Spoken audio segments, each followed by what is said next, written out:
Assalamualaikum warahmatullahi wabarakatuh.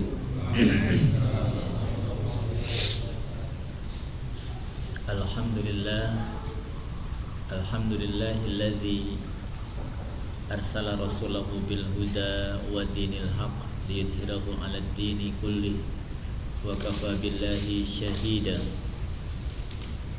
Asyhadu an la ilaha illallah wahdahu la syarika lah wa asyhadu anna Muhammadan abduhu wa rasuluh.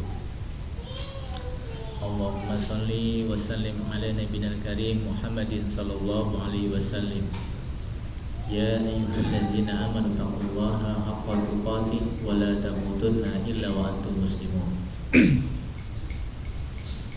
Puji syukur kehadirat Allah Subhanahu wa taala atas segala limpahan karunia dan nikmatnya kepada kita. Allah hamparkan di hadapan kita kesempatan untuk beramal soleh. Allah ringankan langkah kaki kita untuk beribadah. Allah anugerahkan kepada kita nikmat sehat walafiat, bisa menikmati nikmat-nikmat dari Allah juga merupakan nikmat dari Allah. Betapa banyak nikmat Allah yang tidak bisa dinikmati oleh sebagian saudara kita, barangkali karena kondisi tubuh yang kurang sehat, kondisi yang tidak memungkinkan. Maka wajib bagi kita bersyukur kesempatan nikmat ini Allah anugerahkan kepada kita, juga nikmat hidayah, istiqomah dalam beribadah sebagai nikmat tertinggi dan paling utama. Semoga saja nikmat ini Allah tetapkan dalam diri kita sampai akhir hayat kita. Salawat serta salam terlimpah tercurah kehadiran baginda alam Nabi Muhammad sallallahu alaihi wasallam.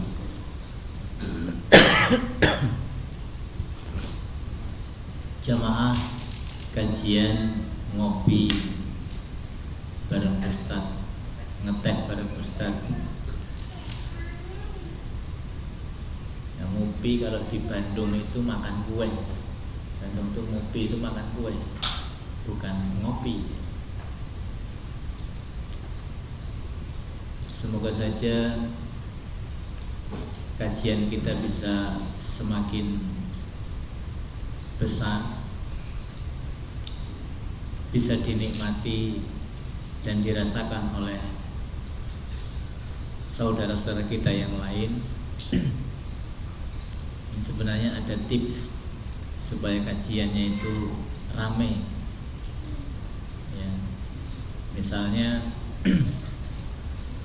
setiap jamaah pengajian yang menghadiri kajian ini pulangnya dibawakan beras 10 kilo setelah selesai kajian. Berikut amplop yang isinya 100.000. Insya Allah ramai. Nah, ini tinggal dicari kan sumber donaturnya. Saya rasa ini bukan kelakar, bukan guyon, tetapi kita punya dasar bahwa yang namanya dakwah itu aslinya memang ngajak makan. Ngajak makan. Karena manusia itu jasmani dan rohani. Maka sahabat Ali bin Abi Thalib punya asar, jangan kalian berbicara tentang akhirat di hadapan orang yang perutnya lapar. Nah, ini kan sangat sesuai, maka silahkan disambi, ya, materi dan materialnya ini. Minimal kalau materinya belum masuk, materialnya masuk, itu aja.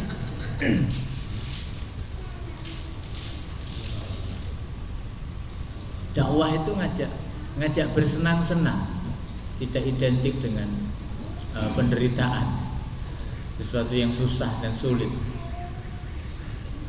Nah, ini mengambil hati. Dulu Rasul Shallallahu Alaihi Wasallam ketika membagi ghanimah, hasil rampasan perang, itu di antara tujuannya adalah melembutkan hati manusia. Diberikan apa? Harta. Ada satu orang dapat 30 onta. Satu orang. Onta ini kalau sekarang apa ya? Masih ada nggak motor Tiger itu? Kita motor Tiger lah gitu, 30 atau kendaraan yang bagus. Nah ini teknik dan metode yang juga dilakukan oleh Nabi, melembutkan manusia dengan material, dengan materi, sebelum dimasuki materi-materi keilmuan.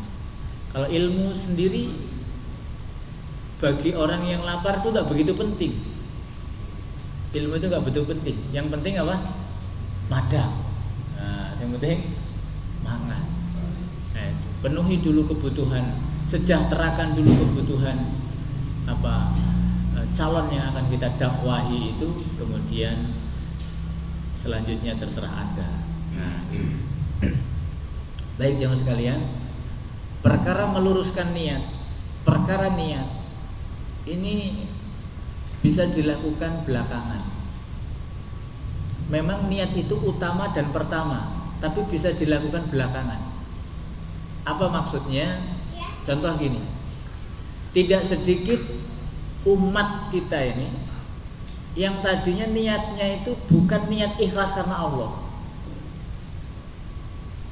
Apapun aktivitasnya, entah sosial, entah rohani, niatnya belum karena Allah. Tapi lama-lama ketika mendapatkan peringatan-peringatan bahwa kita itu harus niatnya ikhlas, terus disampaikan, lama-lama terprovokasi, terpengaruh. Oh iya juga ya, buat apa sudah capek-capek, buat apa sudah berkorban kalau nggak ikhlas. Nggak ikhlas sama-sama keluar masalahnya kan. Maka logikanya akan mendukung aktivitas, akan membenarkan ya, akan membenarkan. Jamaah rahimani wa rahimakumullah, tema kita pada pagi hari ini masih sekitar tazkiyatun nufus atau ikhtiar, usaha, upaya kita untuk membersihkan hati, membersihkan jiwa.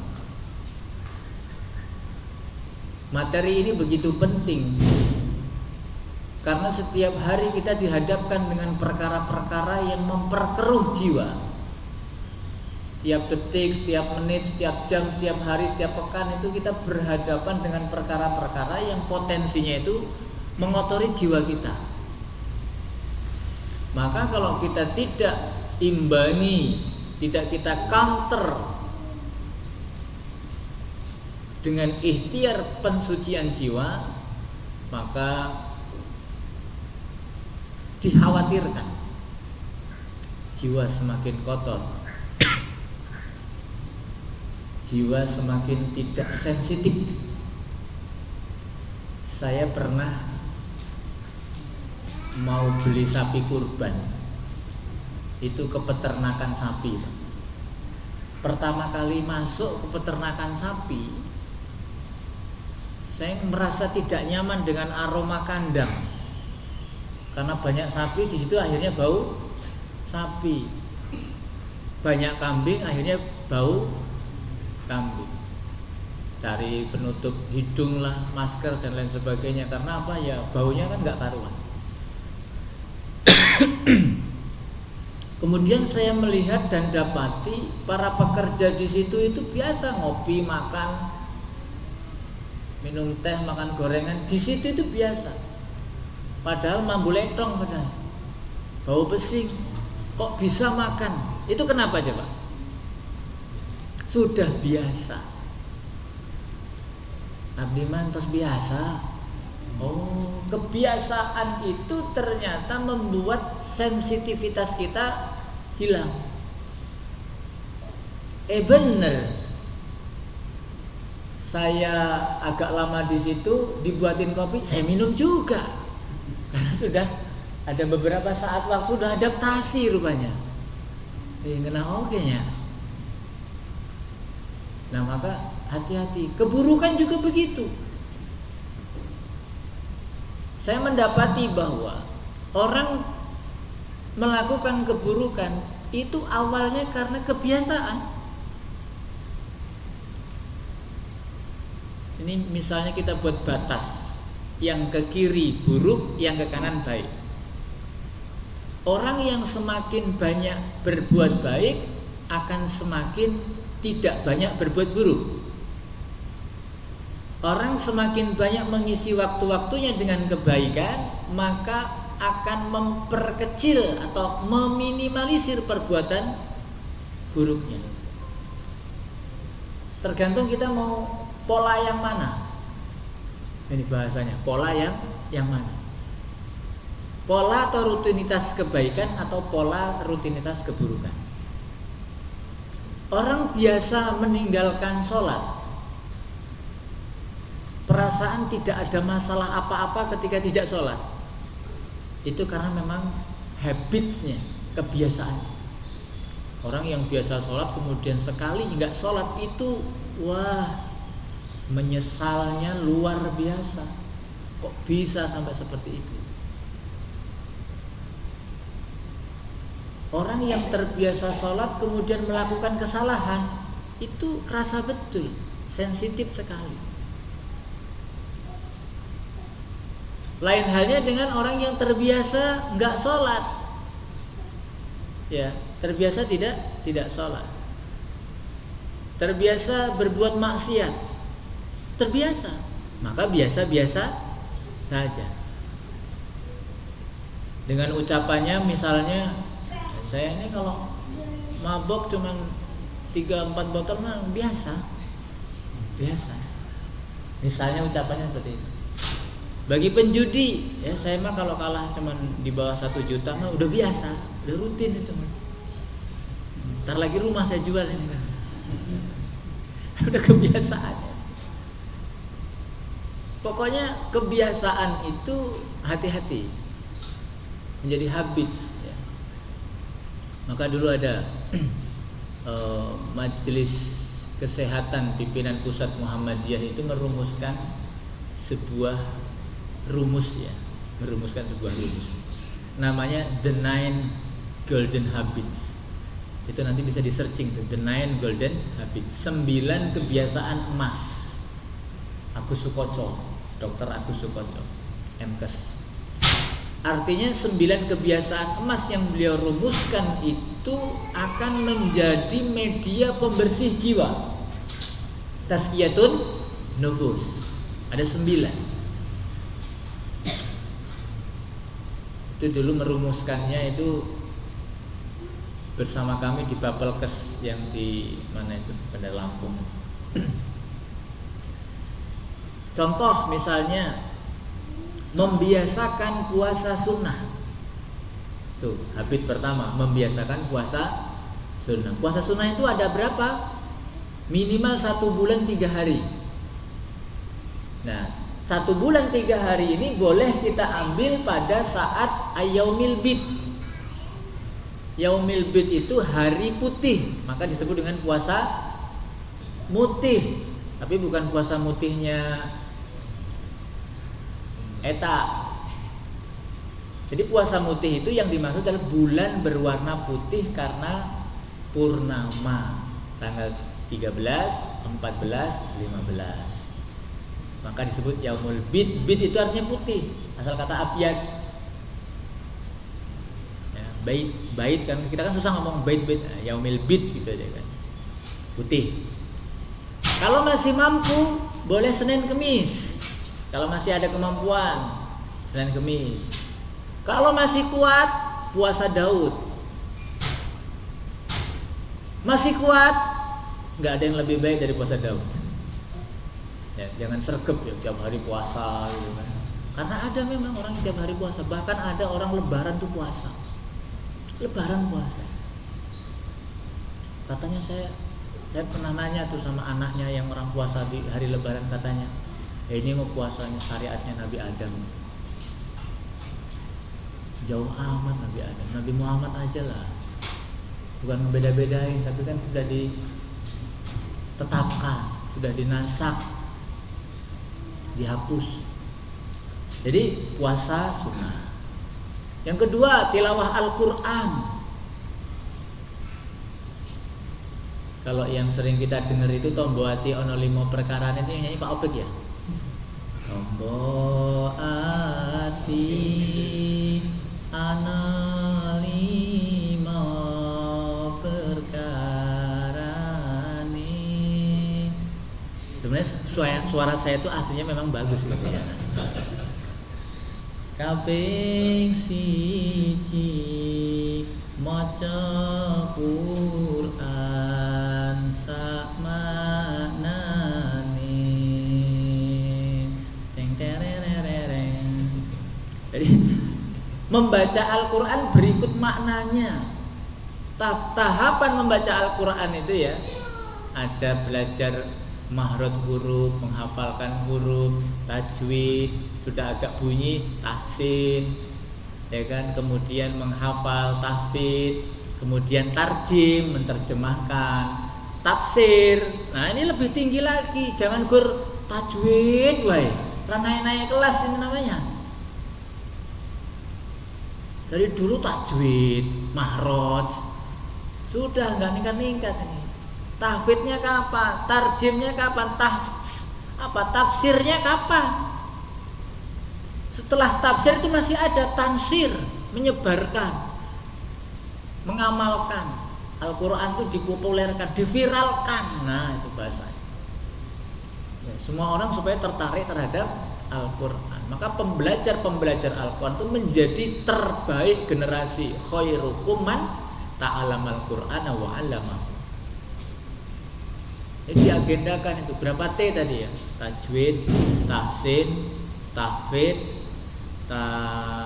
tajwid udah, tarjim, kemudian tafsir, tansir, ada 6 T itu. Nah, kita berada di level yang mana? Ya di sekitar situ saja gitu kan.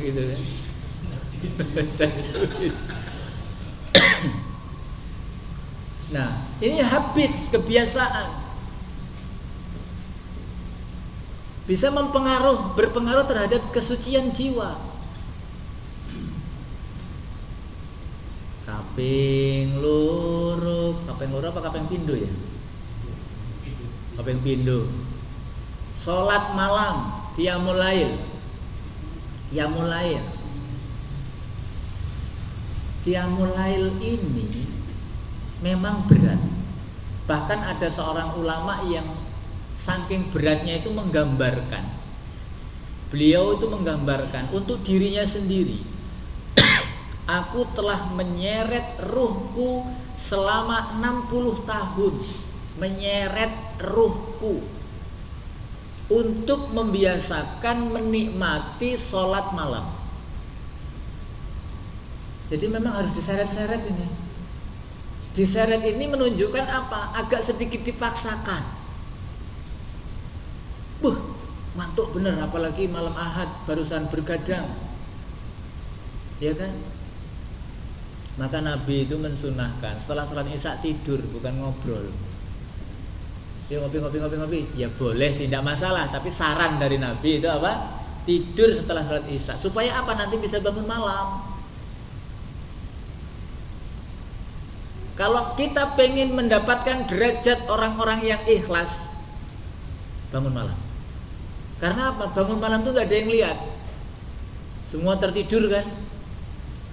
Kita punya acara sendiri, hanya Allah yang tahu. Nah, maka orang yang terbiasa dengan menyendiri bersama Allah, ini akan menjadi pondasi kuat keikhlasan. Yang mulai sedekah subuh. Sedekahnya kemana? Buat aja kenceleng di rumah. Di setiap subuh sedekah. Ini hadisnya sahih. Didoakan oleh malaikat. Ya Allah, gantikanlah dia dengan yang lebih barokah, dengan lebih banyak. Jadi diganti, didoakan malaikat. Bukan didoakan tetangga. Kita kan sering ya buat acara doa bareng gitu kan, undang tetangga. Ini yang doakan malaikat loh. Lebih ijabah mana kira-kira? Ya insya Allah. Tinggal sedekah subuh aja. Nggak usah banyak-banyak. Setiap subuh 200.000 aja insya Allah. Lo ketawa. Amin. Ya itu kita itu kadang-kadang mau gimana mau jadi orang kaya, mau sedekahnya sedikit. Lah iya kan? Ya contoh doanya Ustaz Adi Hidayat. Ya Allah, berikanlah saya rezeki yang zakatnya 25 juta. Iya, zakatnya berapa?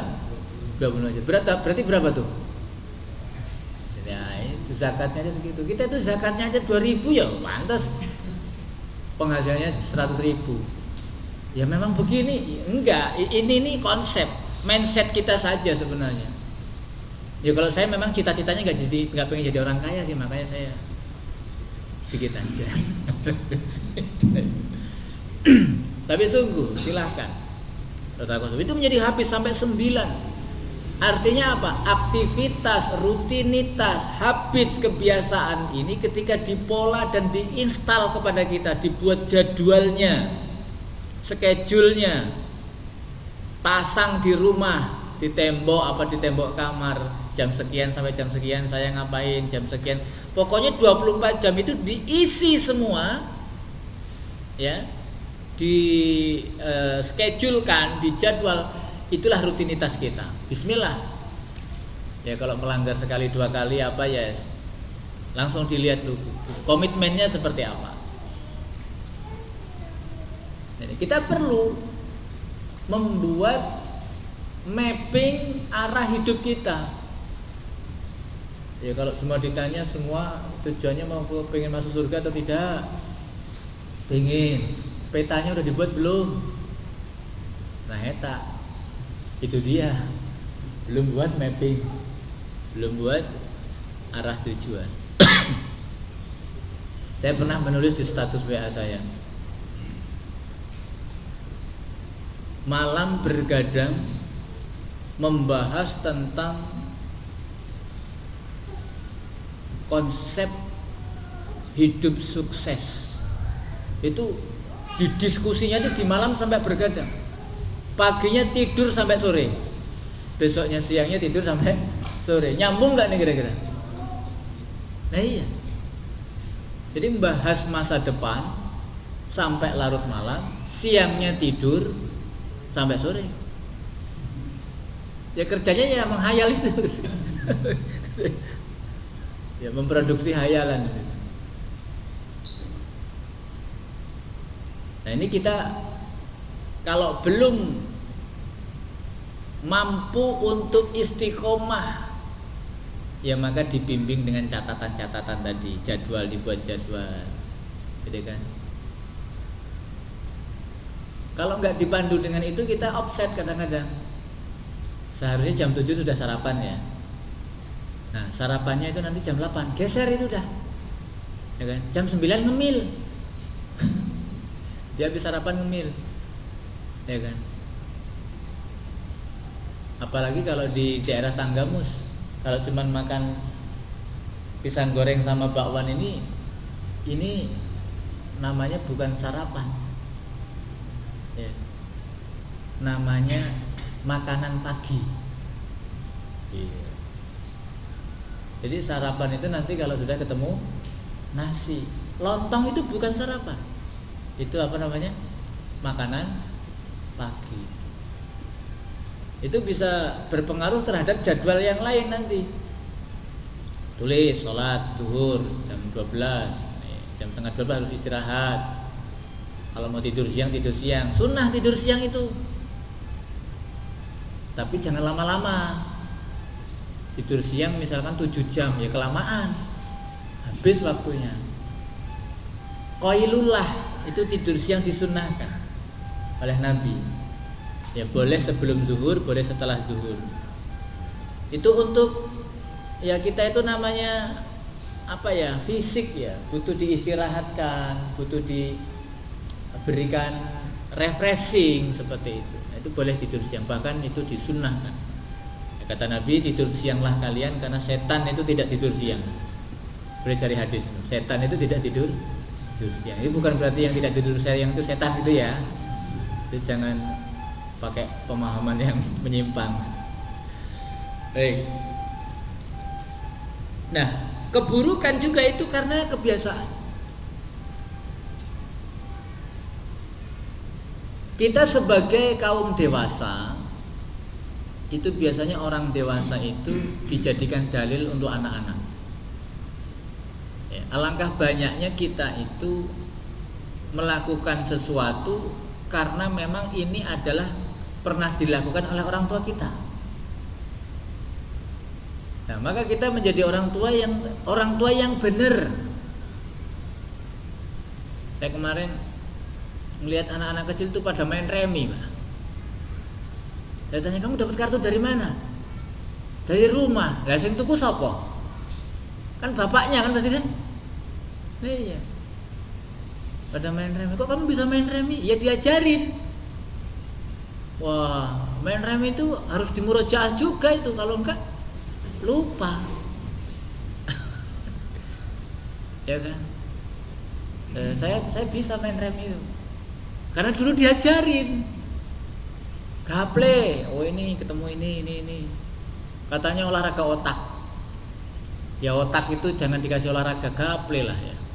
Suruh ngapalin Al-Quran itu kan olahraga otak juga. Kemampuan kita diasah melalui hal-hal yang bermanfaat, jangan melalui gaple. Kamu kalau main gaple nanti cerdas. Cerdasnya memang iya, tapi rutinitasnya itu nggak cerdas. Ya kan? Cerdasnya ya di area gaple itu aja. Di arena kartu itu aja.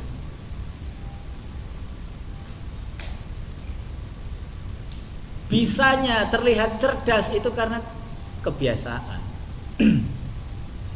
Orang yang bacaan Al-Fatihahnya bagus itu karena dia terbiasa membaca surat Al-Fatihah. Apalagi kebiasaan membaca surat Al-Fatihah yang didukung dengan bimbingan yang benar.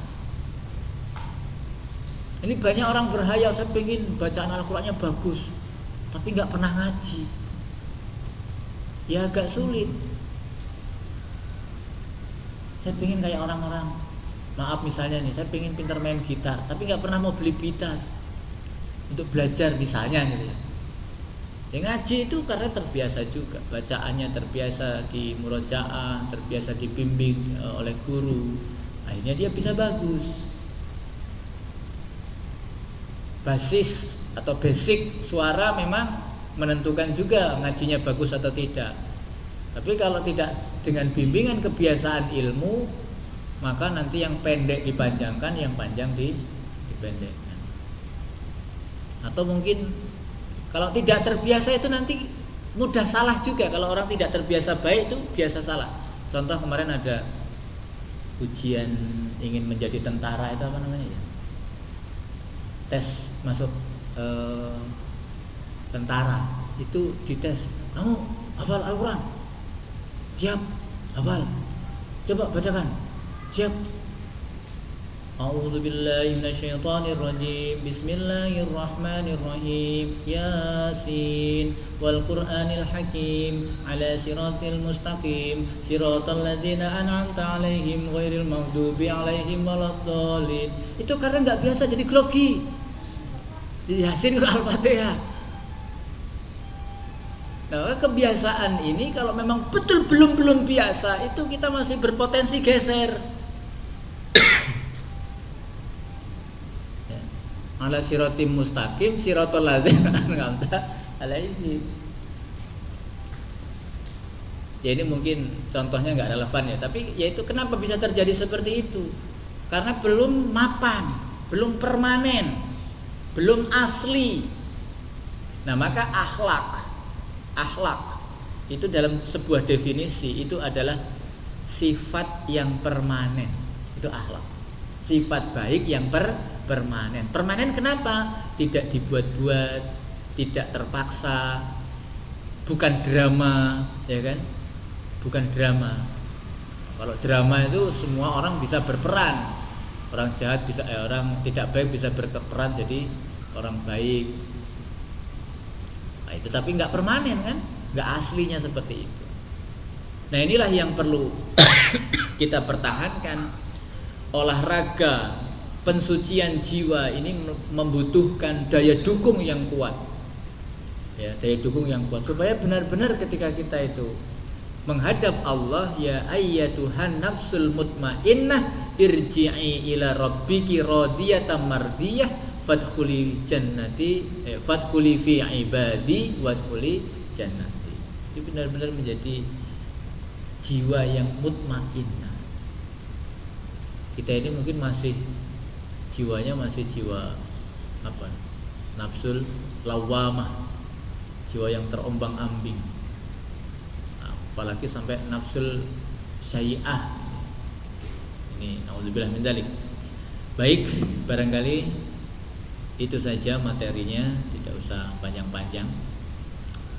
Semoga saja yang singkat ini bisa menjadikan kita membangun capacity building, membangun kapasitas kita menjadi lebih baik. Harus sering diingatkan dan bersama-sama. Ya, dengan sering diingatkan, insya Allah kita akan tidak terlalu jauh lupa. Dengan sering diingatkan, kita akan memiliki kekuatan. Dengan bersama-sama kita akan lebih bisa istiqomah. Assalamualaikum wa rahmatullahi afu minkum astaghfirullahaladzim subhanakallahumma wa bihamdika asyhadu an la ilaha illa anta astaghfiruka wa atubu ilaik. Assalamualaikum warahmatullahi wabarakatuh.